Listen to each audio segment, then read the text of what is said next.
known as Diddy, is one of the I'm not really more different than you guys.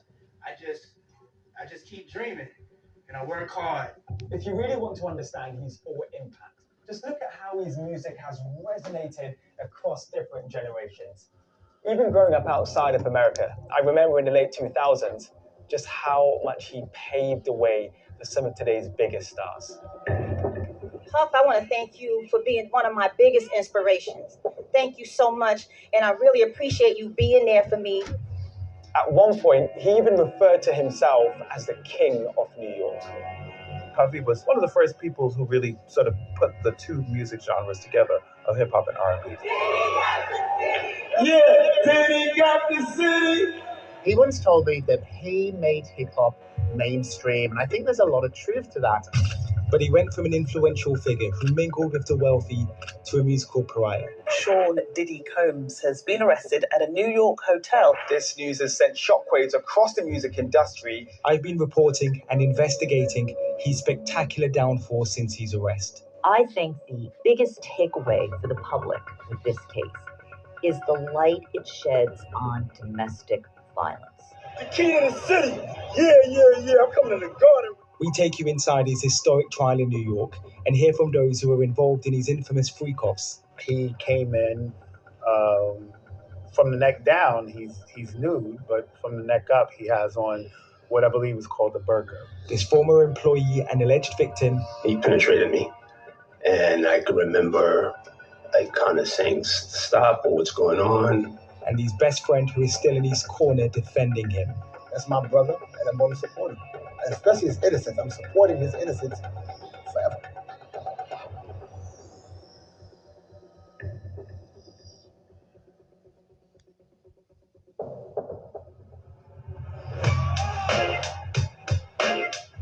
Born in Harlem and raised in a middle-class suburb of New York City, Combs was a Catholic who served as an altar boy.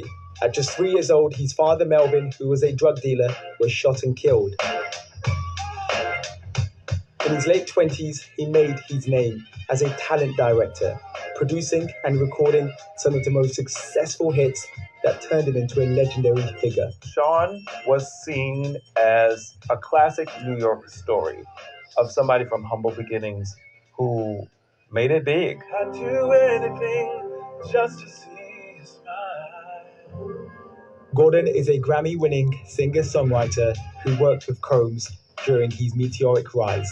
When I think of Sean Combs, I think of somebody who worked really hard to create this musical legacy called Bad Boy, a sound that changed the music industry. One thing about Bad Boy and myself is that we're survivors. We face adversity head on. After launching his now iconic Bad Boy Records label in 1993, he introduced the world to Biggie Smalls. And ask yourself, why is he number one? And ask yourself, who's done what he's done? But his own reputation as a bad boy soon started to catch up with him. I do not own a gun. I do not carry a gun. The charges and allegations against me are 100% false. He had many run-ins with the Lord. If you were in New York and city and in the music business in the 90s, you were going to do work with Bad Boy Records inevitably. People will never forget that he was the label and sort of the architect of a certain sound, but it will live on separately than him. But that's his legacy too. But over the last 2 years, his world began to slowly fall apart amid a wave of sexual abuse allegations. Then a year later came that shocking announcement when he got indicted.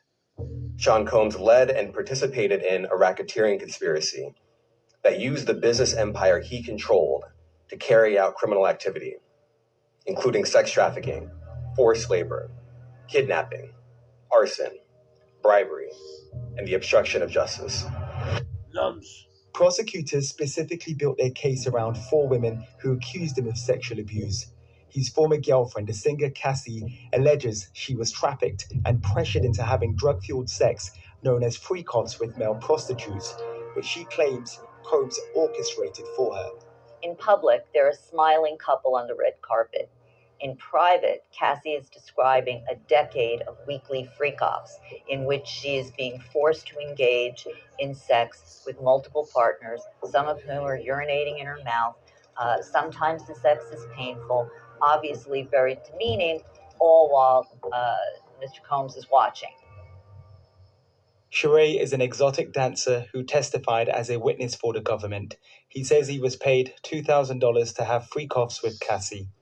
The instructions that was explained to me initially was that me and her was going to sit on one side of the room and on couches, and we were going to put on oil and kind of do mutual massages and create a sexy scene. And the husband was going to come and watch, but I was specifically instructed not to look at him, not to talk to him, not even possibly acknowledge his presence, because that's the fantasy they wanted. So I'm already instructed to not pay any attention to him. So when he actually comes in the room, he's all the way across the room, kind of behind a table, pacing back and forth. And then he wore a disguise. He came in from the neck down. He's nude, but from the neck up, he has on what I believe is called a burqa, but it's similar to what Muslim women wear, where their faces are fully covered, like a veil-like, and you can only see their eyes. And throughout these encounters, did he tell you what to do at all, or was it always Cassie instructing you on what the next steps would be? I would never acknowledge him, look towards him. We never communicated, but he did give subtle directions to Miss Ventura, and that would be more so based on his visual preferences. So the room was always dim and candlelit, and he would say, hey, move the candle to the left, move your body to the left, have him move to slightly, and it all seemed that it was structured around him trying to get the best visual angle to see what was going on. Not only did Combs sit and watch, but he also reportedly recorded Sheree having sex with Cassie. The explicit videos were also shown to jurors, but at the time he said he had no idea that he was being filmed. These sessions went on about almost 3 years, and about a year into it, I showed up for one of the calls. They ended up putting me into a vacant room in a suite, and to kill time, I cut on the TV. It said the Essex House would like to welcome Mr. Sean Combs. What was going through your mind? Were you literally shocked?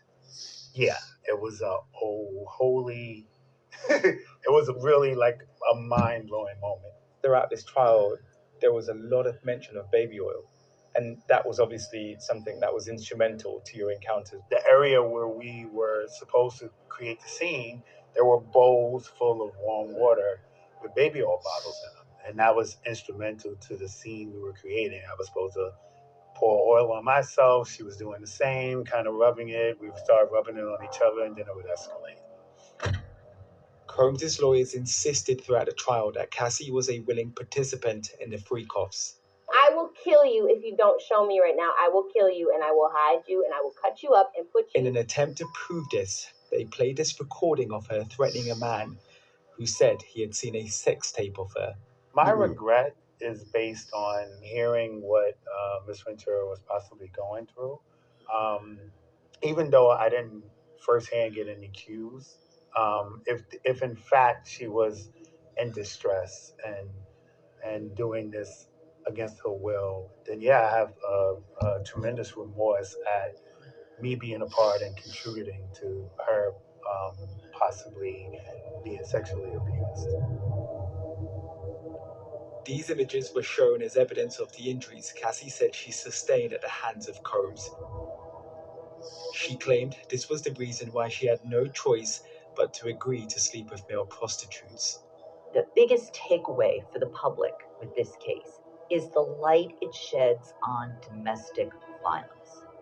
Even Combs' own lawyers admitted he had a domestic violence problem, okay? Now, he wasn't on trial for that, but it showed the public how ugly domestic violence is.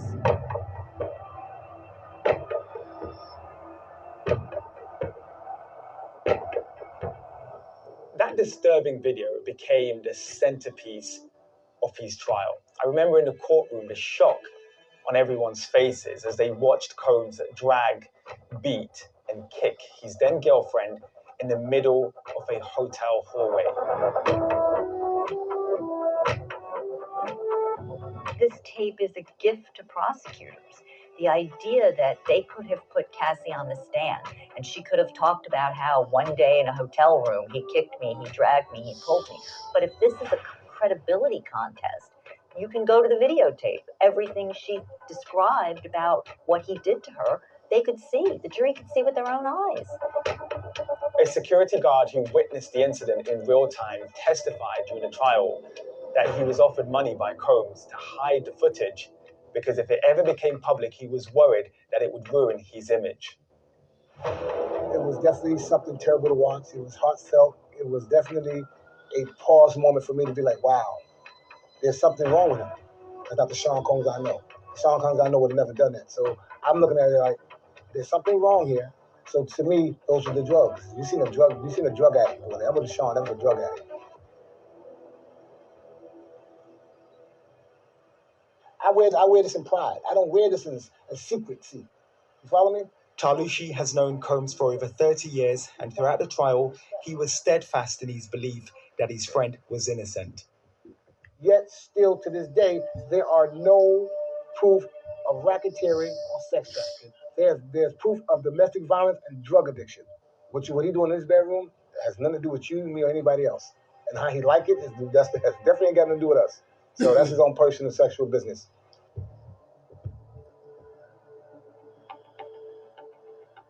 He claims all of Combs' accusers, including the singer Dawn Richard, who said she witnessed her former music mentor physically abusing Cassie, had made up their allegations. The ones that really don't have anything going for themselves are the ones that sitting there talking about, he did this to me. They played text from Dawn begging him to come back into her life to help her do music. He told her no. Like most rap stars, Combs had a reputation for pursuing and dating powerful women. I think women are beautiful, and if it wasn't for women, there'd be no men. We wouldn't be creative. We wouldn't be here. And women are men's backbone. But behind closed doors, the government claimed he ran a criminal empire which kept his many crimes hidden. He's never asked me to do anything like that. I don't think he asked anyone to do anything like that. And if anyone's asked me to do anything that's illegal or at any criminal level, it's a no for me. Bullshit. I saw a lot of guns around Diddy. I never saw Puff with guns, but I knew his security guards carried guns. I was not that knowledgeable of the hip-hop culture. I was aware of the shootings, the scandal that surrounded him with Biggie and Tupac, so I just thought he was a very well-protected guy. Rob was his publicist during the height of his fame. When I worked with Puff, I was very aware that things were different. And it's a real debate, a conversation I've had with myself. Did I not see anything? Or did I not want to see anything?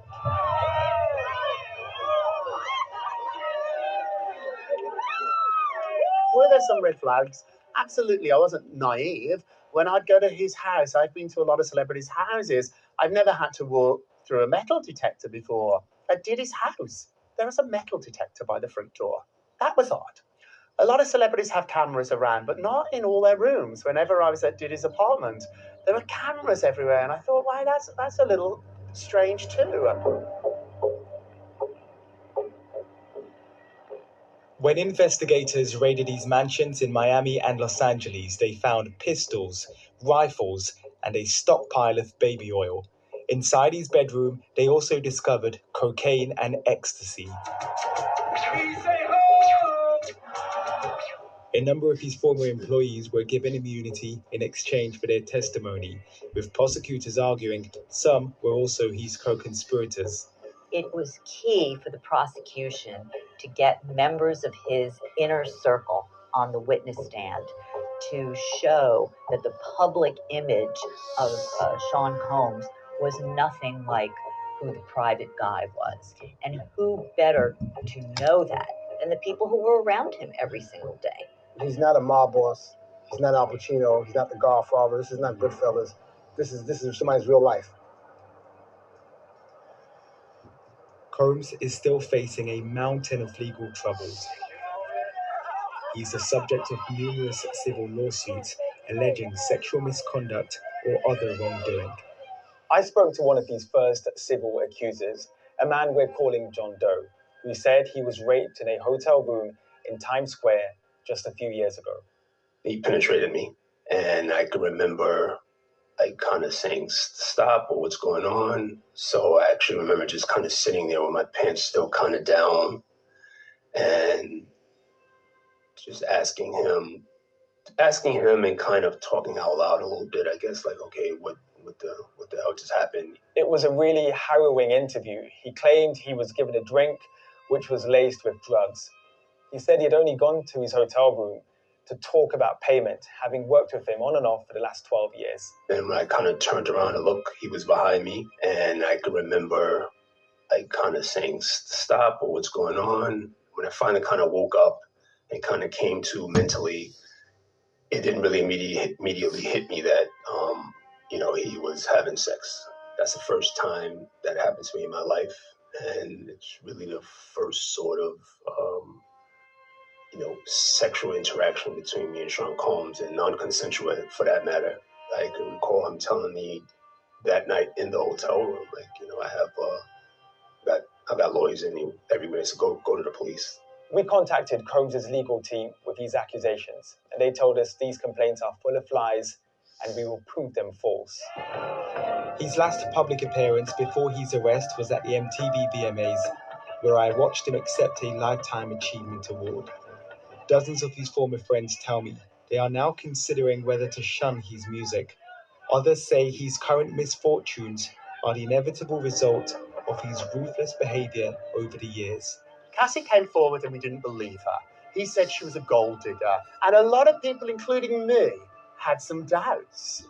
Then the videotape was released. My behavior on that video is inexcusable. I take full responsibility for my actions in that video. Diddy has a long history of throwing money at problems and them going away. As a teenager, DeWitt grew up in the same neighborhood as Combs. Now that everybody knows who he is, I pray that he's a better man. I pray that he's a better man either way. I think about it. I'm like, I'm just like, I was just saved. How did I get out of that without a scratch? Not just without getting shot, but without them putting hands on me. His bodyguard, like 2 and 3 times the size of a man. You know what I mean?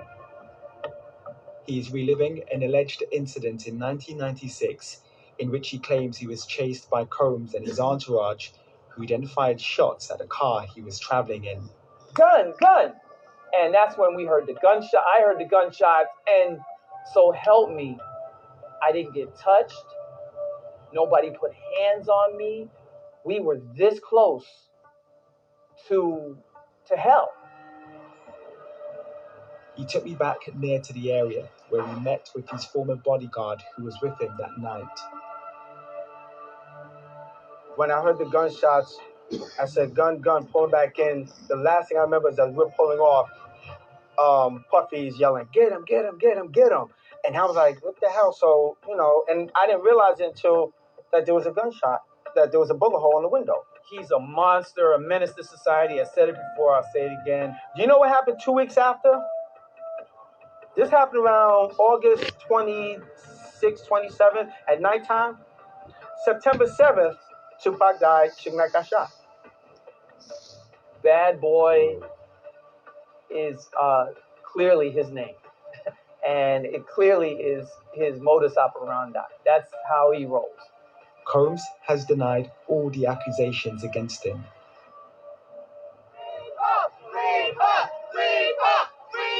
After more than 13 hours of deliberation, jurors found him not guilty of sex trafficking and racketeering, but he was convicted on 2 lesser charges of transporting people, including Cassie and sex workers, to engage in prostitution.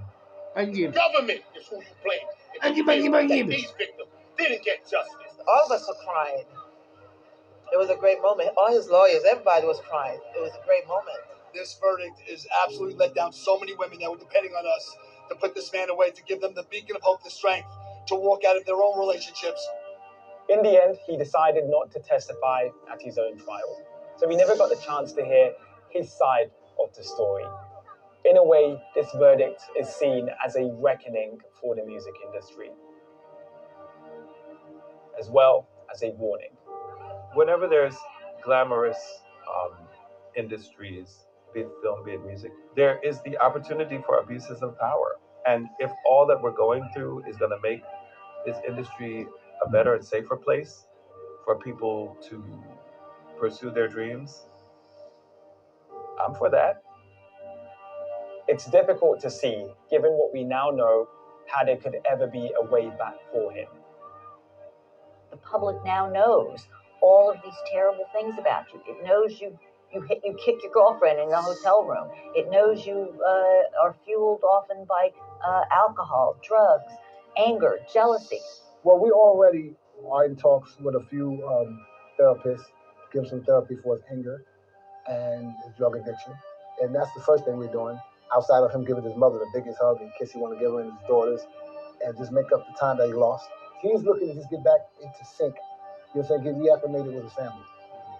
It's a bittersweet. It's bittersweet. I'm sad to see an entrepreneur lose it all, but it's also a teachable moment. Hopefully, it teaches other people to do the right thing.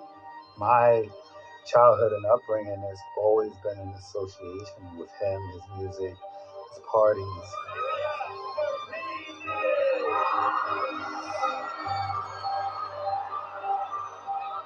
It was a part of the culture. So then to be in that situation, being hired and having that type of interaction, it was just, it was pretty much unbelievable,